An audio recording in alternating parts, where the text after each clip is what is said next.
Hello everyone, welcome back to my channel and to Vlogtober. So today I'm going to talk to you about what it's really like to be a military wife. Now I should start by saying that this is my experience and not everyone's, but I wanted to share it with you because you guys told me that you would be interested in knowing.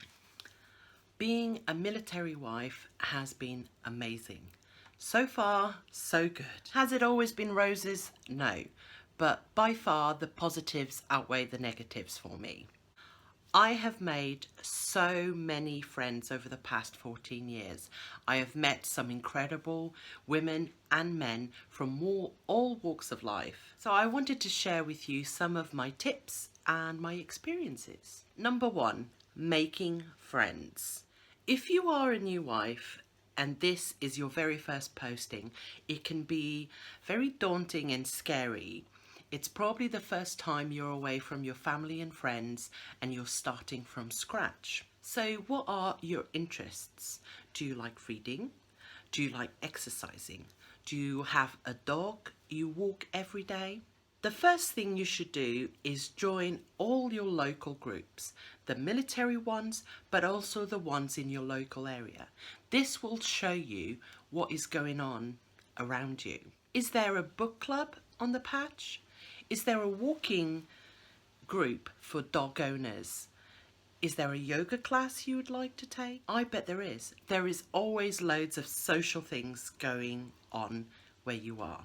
If you have children, there is loads of baby and kids groups that you can go to. Kids are great icebreakers, you know, they make friends so easily, and before you know it, you're smiling at another mum and sharing stories. Now, bear in mind that it might take you a few times going to these groups before anyone makes eye contact or talks to you. And this is not necessarily because they're snobs. They're probably just as shy as you. So persistence is the key. Another way to make friends is through your husband. Chances are he met someone at work that he likes and that person is married.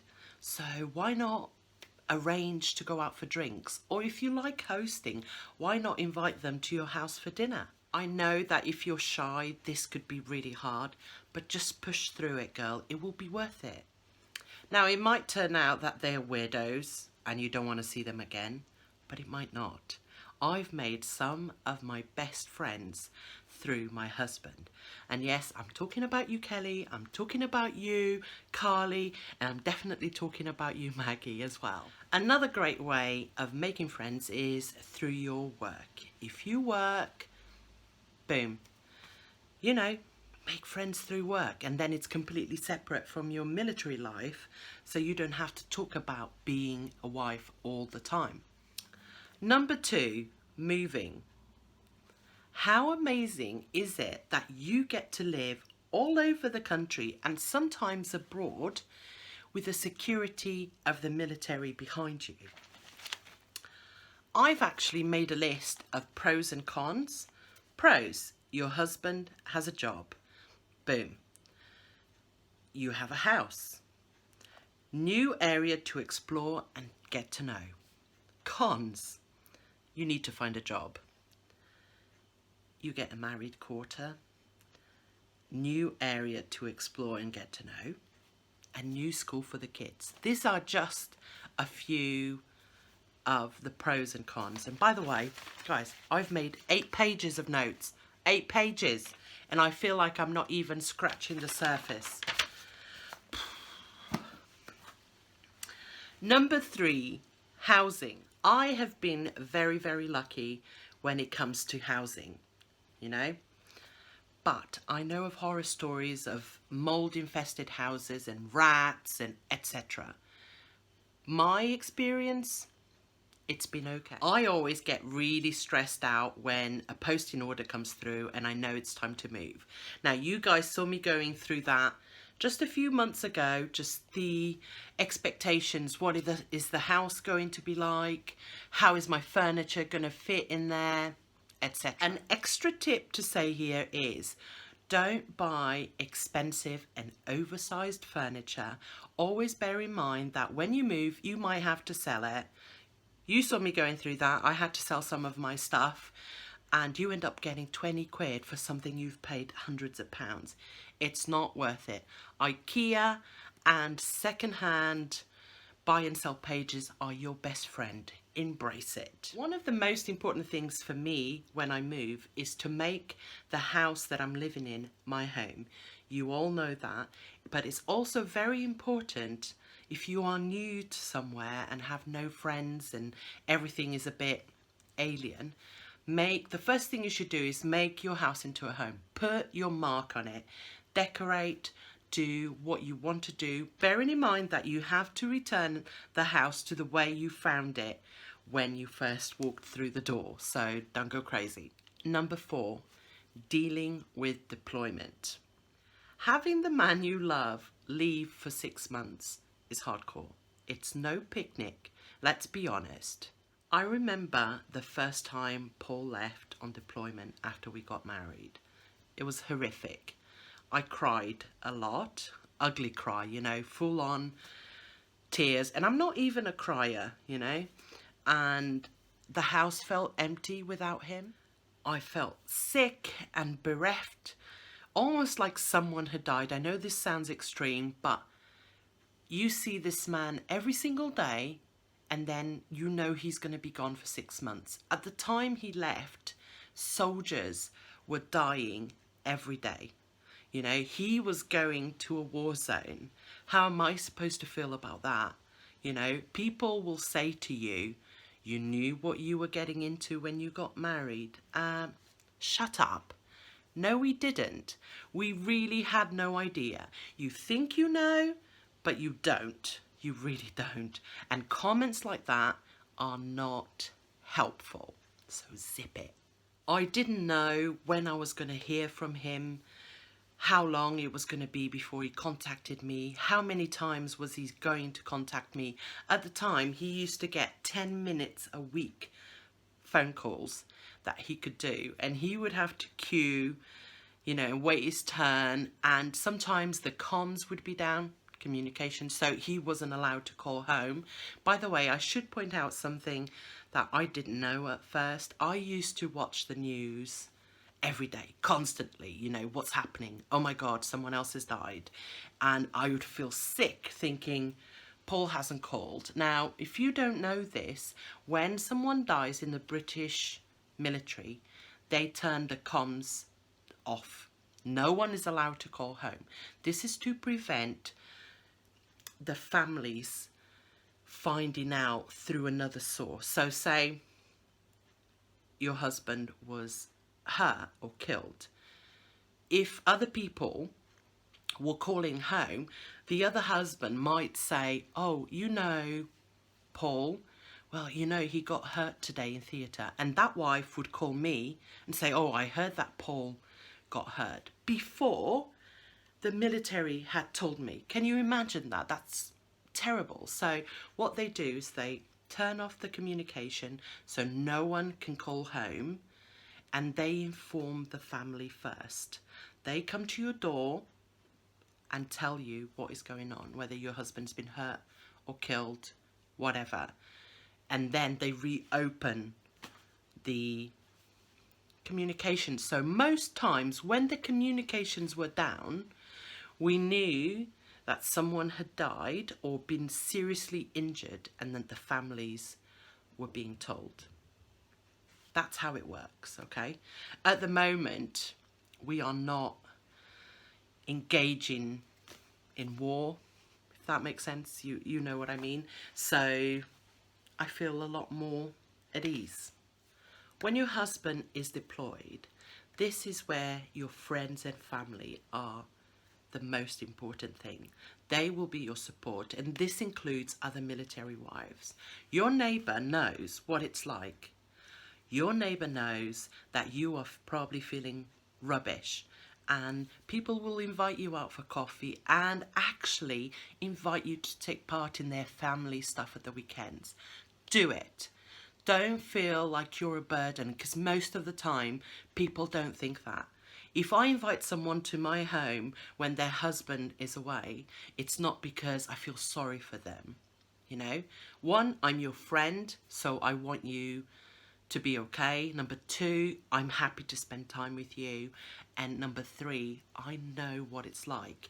And I know how important it was for me to be able to get out of the house. Now that I have Alex, it's a lot easier because I am no longer alone. You know, he is great company. I'm quite happy to go out with him for the day and go to a little cafe and have a coffee and a drink, and he keeps me busy. But if you don't have children, just go. Don't worry. You are not a burden. Okay? It's okay.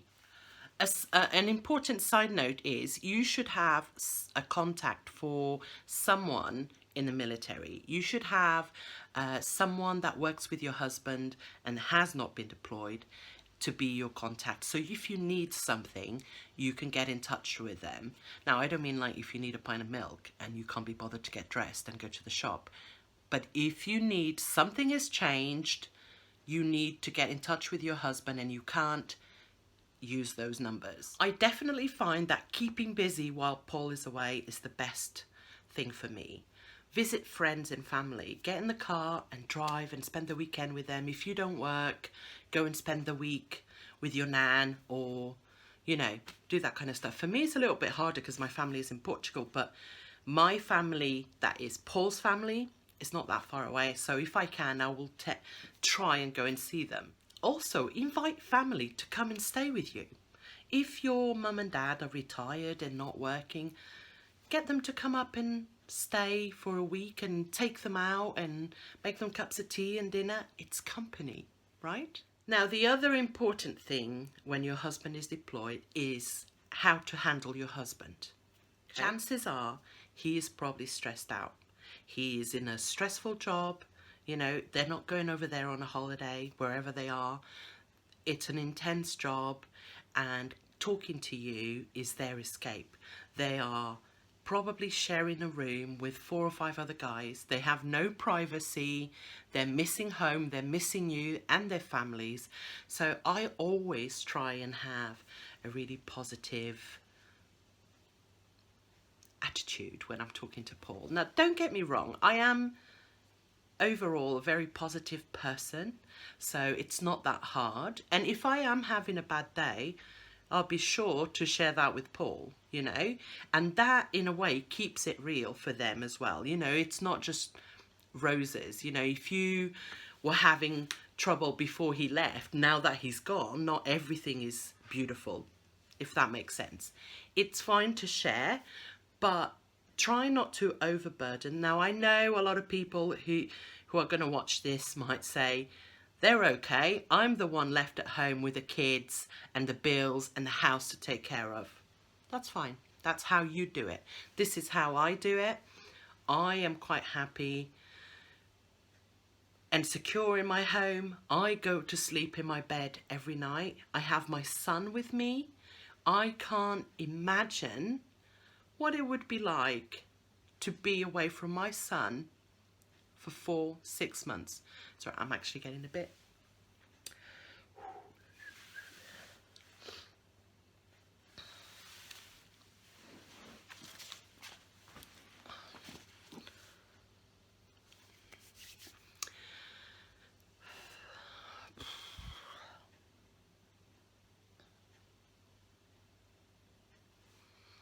Okay, sorry. So when it comes to my son, things get a bit difficult. But anyway, so I try and stay positive for him, provide him with support, let him know that I miss him and I love him and I can't wait for him to get back home. And when he comes back, we are going to do this and that and all the things that help him go another day and another day, because I know he would love to be here with us. So that is how I handle my husband. I also like sending him a package every week. This is my way of showing him that I love him through food, as always, but also to let him know that I'm thinking of him. You know, that's what I do. I used to write loads of Blueies. I mean, he has stacks and stacks of letters that I wrote to him and that he wrote to me. And I think one day it'll be wonderful to share it with Alex. And I think this is where I'm gonna finish this video because it's already way too long. I know that I've barely scratched the surface, and if you guys have any questions for me, please leave them down in the comments. If you are a military wife and you're struggling, email me. There's information in the description box, or go on to Instagram and message me and get in touch. You are not alone. As always, guys, thank you so much for watching. If you are new, please don't forget to subscribe, and I'll see you guys tomorrow. Bye.